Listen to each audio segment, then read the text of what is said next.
Hello, this is a video blog for one. This week we're going to be talking about digital identity.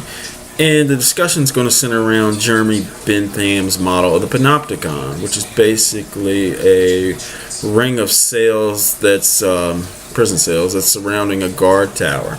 And the prisoners are not quite sure if they're being watched, but for the most part, I guess they think they are. So it kind of manipulates them into obeying the rules of the prison and being on their best behavior. And Michael Foucault, he says he agrees with this perspective because he says through a state of consciousness and permanent visibility which assures the automatic functioning of power. So it's kind of in lines with his perspective, I guess you could say. For the first prompt, we're going to talk about how our digital identity is different than our world self. And I do believe this because I think we try to only present our best selves through the digital world. This kind of goes back to Michael Foucault's perspective and view on social media. The article by Tim Rainer this week mentions the ease of fabricating an online identity, such as avatars, fictional personas, in which these things, they have no real connections with the real world. It's only make-believe, but we want to present our best self, so we use these vehicles to do that.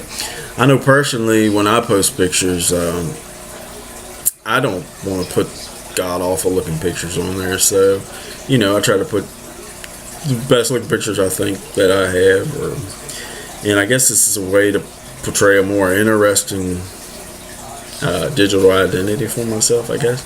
The majority of the things I put on there that I share with social media is kind of in parallel with my real life. I don't put no fake stuff on there really, such as birthdays, holidays, events like that, and even bad times like the loss of a loved one or something, or a friend. I'll put something on there. And through the use of technology, we're able to express different dimensions of our identity. And this is done, I guess, through a virtual panopticon, which is the process basically of acting and sharing, with the public. I myself share my family values, I believe, by posting family milestones, such as the birth of my daughter, or just special moments like that. And I talk a lot about family functions on there.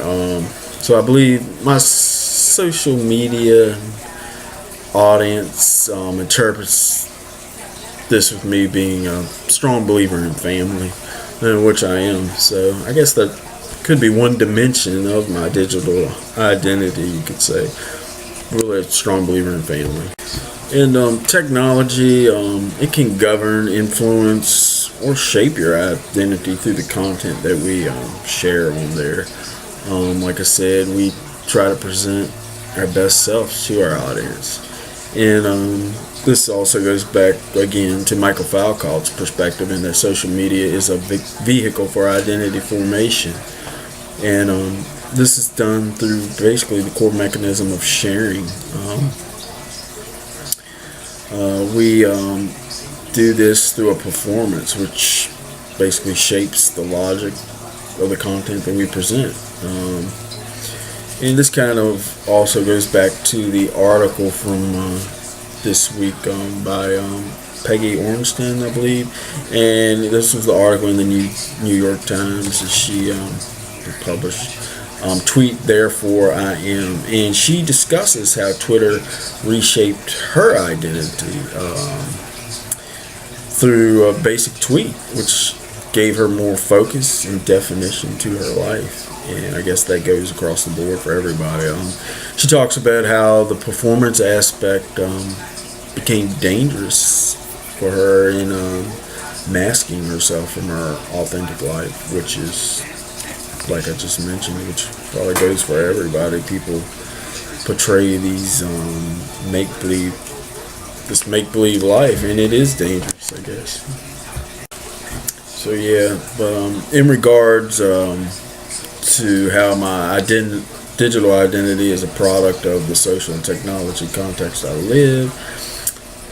Personally, like I mentioned before, I don't use Facebook and Twitter a lot, but I do use it. So I would say it's pretty limited what I do put on there. Like I was saying, it's mostly family things. I think my audience would probably say my digital identity is pretty uneventful, pretty boring, nothing too exciting on there. However, I guess this kind of goes back to the video that I watched by Sherry Turkle, Connected But Not Alone. And I found it very interesting because I agree with a lot of things she talked about, such as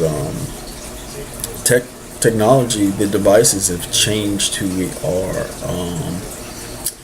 For instance, families ignore each other at the dinner table or even the whole evening. You know, everybody's on their phone, the kids, the parents, and they're just ignoring each other. And it's caused trouble as far as how we relate with one another. It's texting, email, and posting things on social media has allowed us to become what we want to be, pretty much. We would rather text than actually talk with one another, and technology allows us to it kind of isolates us, actually, if you think about it, from real life connections, which is pretty scary. So yeah, that video is pretty alarming.